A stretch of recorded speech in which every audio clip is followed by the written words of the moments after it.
Okay, let's try it at this angle. I know it's not the most flattering angle, but um, I'm trying not to show the houses and cars behind me.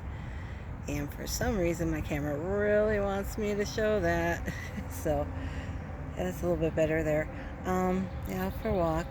How you doing with all this coronavirus, COVID-19, the protests and the riots and the looters? Yeah, nothing wrong with protesting. Absolutely nothing wrong with protesting.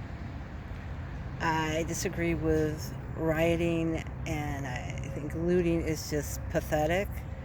And I know a lot of people disagree with me on that, but a lot of people do agree. The thing is that they're not, well, they're so riled up and stuff that they're not hearing and comprehending that most of the rioters and the looters are being brought in from other places. They're not there joining the protest. They're coming in while the people are protesting. These other people are being brought in to create trouble, to create fighting, to get people upset, get the police upset. And they actually caught several on tape collecting money from somebody, and the police caught a couple of them, and they said, well, yeah, I need money, so it's a job. And so they asked, who's paying you?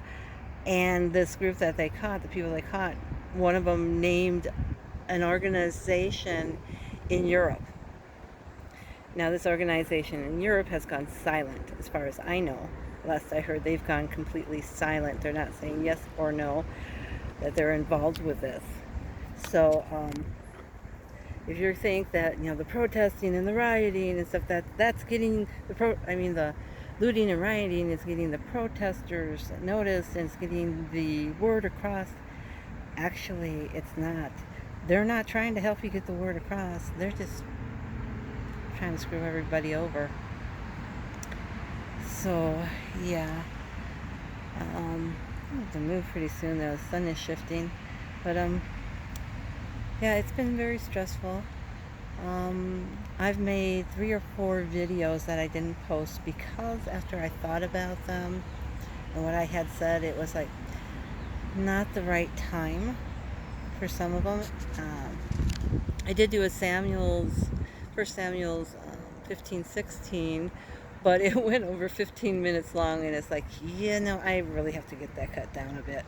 So that I'll have to redo that. Uh, a lot happens. I mean, a lot. But yeah, so I've had some problems. I have one person for some reason who took a strong dislike to me several months ago. And for a very silly reason that, what she said was an extremely silly reason to get this pissed off with somebody. But I actually had to block her, um, disconnect and block her from my social media, and now she's up and telling everybody who she can find that knows me that I'm constantly posting racist stuff on the internet. And I asked her point blank, I was like, what comments, what jokes, show me. And she can't because she's blocked from it. So it's like, so I'm slowly getting the word out that, hey, this woman, don't believe this woman. She has no access to my social media. She's just got a mental problem. And I found out that she's attacking other people too. I have a feeling she's one of those narcissists who has to draw attention to herself, and when she doesn't get attention, she goes out of her way to harm people. Maybe she's a psychopath or something. She goes out of her way to harm people to get attention, which is really sad. I would like to pray for God to heal her heart, but you can't cure psychopaths. You can't cure narcissism. So I just can ask God to pray. I can just pray and ask God to heal my heart and to give me some guidance on the best way to handle things. So that's it for me right now. I am. Oh, by the way, with the racism and stuff, it's like, I am I have opened myself up, and I have learned from some fantastic black and white female leaders who have given me, who've talked to me. The black ladies have open conversations with me about how their point of view versus my point of view, and how sometimes my point of view can be a bit offensive to them, even though they know I don't mean to be. And I can see that because sometimes when they say something, I find it a bit offensive. And I know that they don't mean it. It's just that we have very different viewpoints, because as a white Native American, mixed with Native American, I see things from that angle. And because I look white, I do have more opportunities, but I was from a very poor family, so I didn't have a lot of opportunities. And they know what it's like to be black, to be pulled over constantly, to be accused of stuff when they didn't do anything. So it's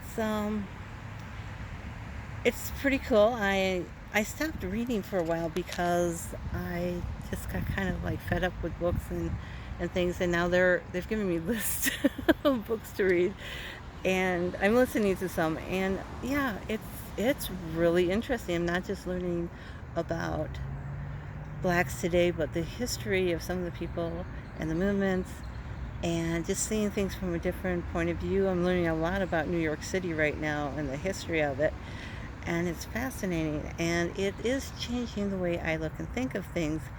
Not only that, but a lot of things are coming forward that are hidden in the system, that it's like, I didn't know that. Can they legally do that? And it's like, yeah, the system's set up that way. It's like, okay, yeah, that definitely has to change. So, anyways, God bless you, and I pray that God keeps you all safe, and